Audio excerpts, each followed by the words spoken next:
Hi, Terrence back here making another video.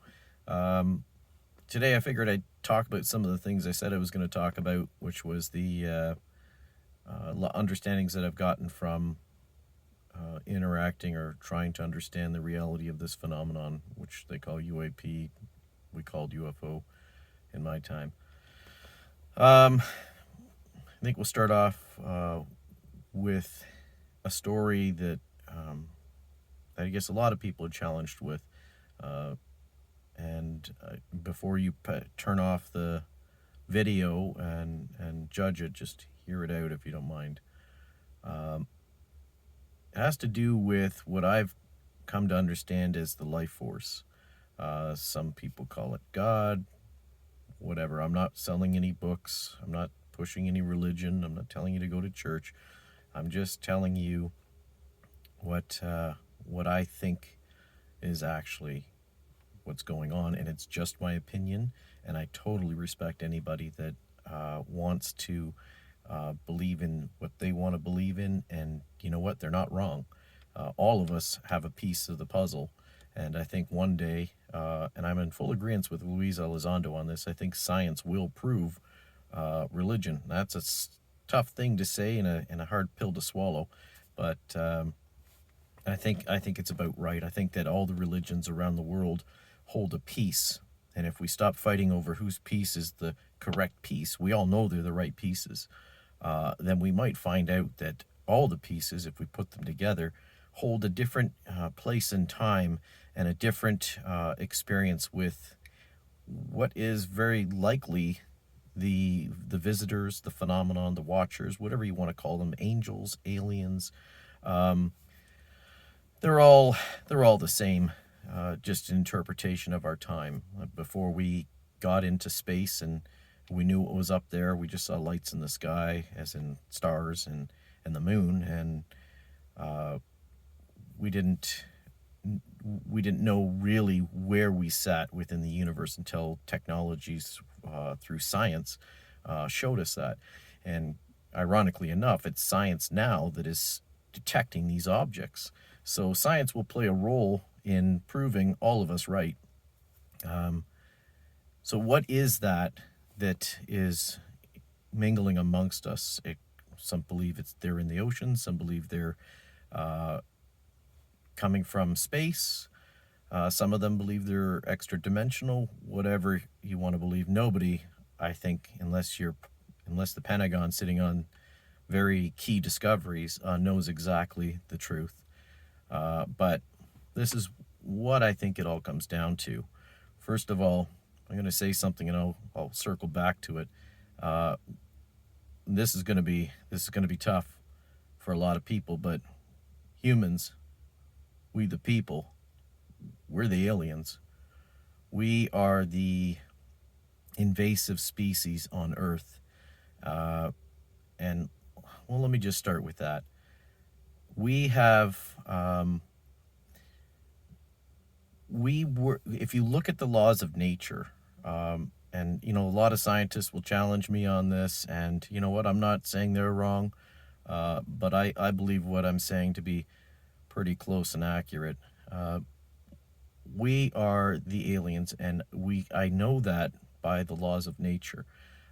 If you look at we're us as okay, if you look at any other species on the planet, fauna or flora, and you look at what you do with one of those, say, commonly up here in Canada, it's the goby fish. Let's use that as an example, as an invasive species.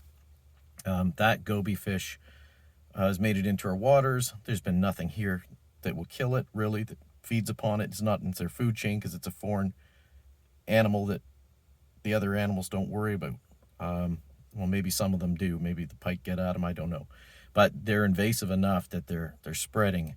And in fact, we're told if you catch them, you're supposed to kill them. But the if you look at that, it's out of its indigenous home, so it flourishes. The laws of nature say that if there's nothing there going to kill you, the environment's acceptable, the temperatures of the water are fine, you got the food supply you need, you're going to flourish like heck, and that's been demonstrated not only with animals but with plants. Um, You take the purple loosestrife here in Canada, drying up Ontario wetlands, not indigenous to these lands, and they're flourishing out of control.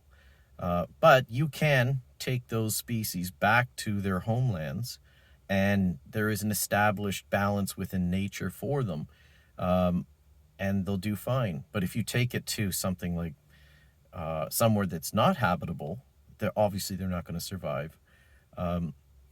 But they do have a balance within the cycle of nature.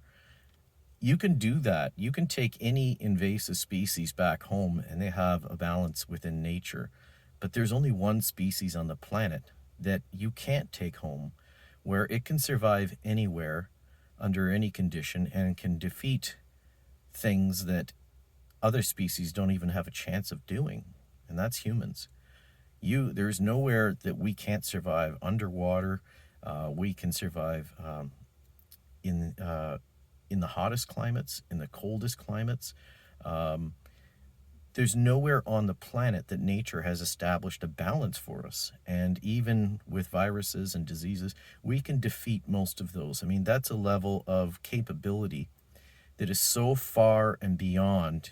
And I'm not being putting humans up on a pedestal here, but we're so different from everything else on the planet.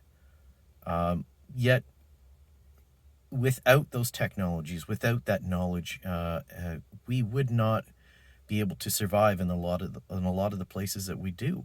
But there is no place that holds a natural balance for us, because we will survive in the most inhospitable places you can imagine. So there is no real home natural balance for us on Earth. And if you look at the history of humanity on Earth, we went from playing in the mud, horse and buggies, and then into technology in a very short time, 50, 70 years. We have rapidly developed technologies, and I'll get back to that later in a conversation, possibly in another video. But if you look at how much progress we have made in such a short period of time, and if you look at where we started and where we're going, we're reaching out. We've been to the moon. We're putting robots on other planets. We're talking about colonizing Mars. It's as if we're a panspermic species. We're probably seeded on Earth or brought to Earth, and then from there we set up base. We learn to adapt to the environment. We learn to extract resources. We learn to manipulate those resources to create materials. And then we learned about the energies, and then we learned how to put that all together. To the point I'm talking to you in the middle of nowhere, making a recording on a digital device. I mean, the smartest animal on the planet is nowhere close to that level of technology, and we did it in a very short period of time, where they're still concerned with survival. They're reproducing, gathering food, making homes. We do that too. We have Mother Earth, but we also have Father Space.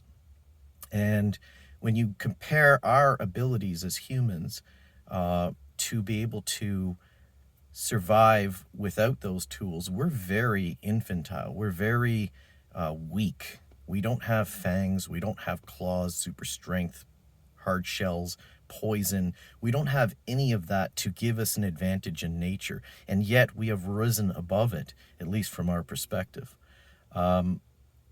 If you look at what we're doing as we reach out to space, and you look at where we've been in such a short period of time, it's hard to imagine that we were really around for thousands of years before that without some type of meddling, because we certainly took our time getting to the table to work.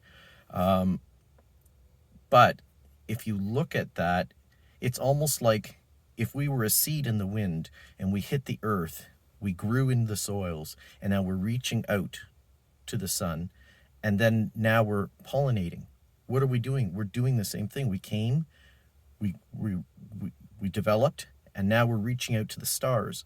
So if that's the nature of humanity, is to set up base and then reach out to the stars again, it's not too far of a stretch to think that maybe mankind's have done that before, or mankind, as Louise pointed out. Maybe we have maybe the human race is on other planets. Because if we're looking in such a short time to colonize another planet, do you think we done it before? I don't think it's far of a stretch when we're very close to doing it ourselves now. I think that humans, that is the nature of humanity, is to colonize other planets for whatever means. I mean, if we were sent, then there may be an agenda behind it. Maybe we're extractors of energy resources funneled into a monetary system and then traded in intergalactically. Who knows? I mean, there's all kinds of possibilities, but that's a reach and a stretch. But the interesting thing is that I've also come to understand about this life force I started talking about, and I think I got part of that answer. As I said, I think all religions, if they got together, would have a bigger, clearer picture of what was actually going on in our books thousands of years ago. It's not about fighting over who's right. They're all right. Just one piece of the picture. But I'm looking at, here comes a car. Sorry about that. I do my videos in cars. Maybe one day I'll set up a studio. So what I'm thinking is that the reason I was driven to the answer by somebody that showed up at my door. We've had those people trying to, get us involved in the religion. I'm not going to point out any religion, but they come to your door and they ask you to speak about it. And of course, I went into my understanding and versus his understanding. And I said, well, if God existed in your book thousands of years ago, then shouldn't God exist today? Oh, yes, he does. But they're very protective of the book, and understandably, and I don't judge that. That is what they want to believe in, and we all have our beliefs. And I'm about to tell you what my belief is. What I think is, so I said, if God's real, then he should be all around out there. You should be able to find him. And he says, well, yeah. He says, why don't you find him? And I said, I'm going to do that. So thank you very much. Have a good day. And I did. And in the most unexpected way. I came home one night and I parked in the driveway and I was about to get out and I felt like there was a message waiting. And I waited. And of course I'm looking to the stars, something to just felt like I should just wait for a message. And I mean, that doesn't happen all the time, like almost never. In fact, that was probably the first and only time.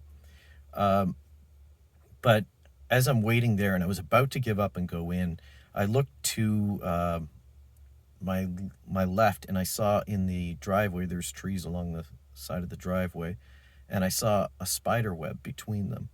And so I started getting interested in that while waiting. And yet the message was in that. So I'm looking at it and I'm just analyzing what it's doing. It's going around in a circle and it's making this web. And I'm looking at, oh, look at that. The spacing between every single web is the same distance. And then, well, how does it do that? Oh, obviously, the biology of the physical creature itself. As the legs come in, they're always going to be the same distance of leg as it pulls the web from its back and then puts it together. So, sure, that makes sense. And then I'm looking at the animal. Well, how does it know how to make that web the same way that they all do? I mean, wouldn't some of them go crisscross? Wouldn't some of them go in perfect circles? I mean, shouldn't there be a variance in the way these things look? I mean, they're all pretty darn similar. And then I started thinking about the life cycle of a spider. And when a spider's born, they come in, most of them that I know of, they're born into egg sacs. And when they hatch, nobody sticks around. The parents don't stick around to teach these spiders the life lessons and how to survive and build webs and all that stuff. So how does that spider know how to do that? Oh, maybe it's really smart. So I look closer at the head of it. And I go, geez, that's a small head. I mean, you've got a pretty big brain. At least I would expect for a spider to be able to know how to do that automatically. It's just part of the spider. So then I started thinking, well, What if it's not the spider thinking about doing that? What if the spider is being controlled? Maybe that spider is under some type of influence, a remote force. What if that spider is creating that under influence? So, if that's the case, I started thinking, things started going off. Well, religiously, I know a part of the Bible, and I don't read the Bible, and I'm not denying the Bible. Uh, but I know a part of it that says that, the kingdoms of the animal kingdoms we were supposed to take care of. And maybe that spider is fulfilling that tiny role for the balance of the ecosystem that we live in order to facilitate an atmosphere or an ecosystem that supports humanity. Maybe all the animals, obviously, are working together to support each other and us. Maybe we're not part of what was intended, but maybe we are. Maybe it was intended that way by whatever the life force is. So, what if that energy? I started thinking about quantum physics. If you look at the particle slit experiment, and if you look at those particles that they were firing, they somehow, if you can Google this, somehow look up the quantum particle slit experiment. Somehow those particles are aware of your observation. So, I mean, there's all kinds of sciences in quantum physics which will really blow your mind. I think they are the key to many things, our understanding of who we are, potentially why we're here, the extraterrestrial phenomenon, and many other things, probably leading to gateways, which I predict they'll call lens star systems. They'll call lenses because of the nature of how they will transport people from one planet to the next, defeating space and time. But they'll call it a lens system, I'm certain.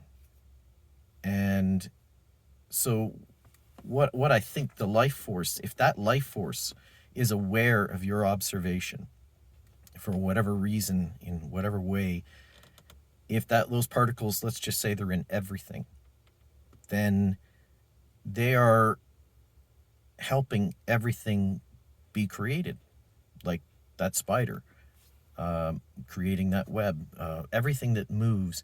And there's a lot to be said about movement and time versus speed, and how that. Sorry, I'm trying to articulate my thoughts here. So, how much of the real world we can perceive. I'll go into that later about my Luis Elizondo actually spoke about it too, and I've been talking about it for years also, about our perceptions, how they're limited by our five senses. Anyhow, so we'll go, if we look at if the life force is moving and creating and making things happen to create this natural balance for the survival of everything on Earth, then that life force, I would suggest, that some people call God, is not just here on Earth, but if you can think trillions and trillions and trillions, unfathomable, undreamable distances away from Earth right now, that life force that permeates the universe, galaxy after galaxy, and every place you can look, on every moon and every rock, right now at this moment, where you can only dream of that distance away from now, trillions and trillions of light years, there is a mountain and a rock falling down the side of that mountain. And that movement, that energy that's happening all around, that would be kinetic energy, that's all happening under the life force that people call God. Now, I was told that in the Quran, they spoke about how if you took all the trees on Earth and turned them into pencils, and you used the oceans as ink, you could not write all the greatness about God. And that's true. If you think about God permeating the entire universe, the Alpha, the Omega, the beginning and the end, It is so, that energy that moves through everything. When I was a teenager, I remember I called in a show called Talking with the Pastors, and I was very much in challenging religious beliefs, and because they seem fake. Talking snakes, stuff like that. Talking snakes don't seem so fake nowadays. When I think, I'll talk about that later. Not that I've ever seen a talking snake, but the um, the universe is so immense that we don't even know what's in our oceans, so we can't even begin to imagine what's out there. And on that note, we don't have a natural force field around Earth to stop anything from coming or going. So if life does exist elsewhere, say mankind, there's nothing to stop it from entering our atmosphere, short of our weapon systems taking it down at a certain distance away. But detection, I mean, it's not infallible. I mean, we don't have full detection of the entire planet, and we have technologies that will detect only certain forms entering. I mean, we certainly don't have anything right now that we know of, or we've been told, that will detect fourth dimensional objects coming in, or things like that. Where mostly our technologies are trained on the third dimension physical realm here. So with that, I'm trying to go over what I've covered here. So we've gone over who we are within the natural world, and this life force, the possibility of a life force that people call God. And I think I'm going to check the length of this video. I know that was a little bit around. When I get talking about this subject, I kind of bounce around a bit, and I guess with my age, I sometimes lose track of the direction I wanted to go. But such is life. That's age. So I guess I'll not to make this video too long. I'll start another video shortly. But there's a lot more I can say on this subject, and then I'll talk more about these UAP. But in order to talk clearly about it, I need to set the foundations of these conversations. Anyhow, thank you for your time, and I'll make another video. You have a good day.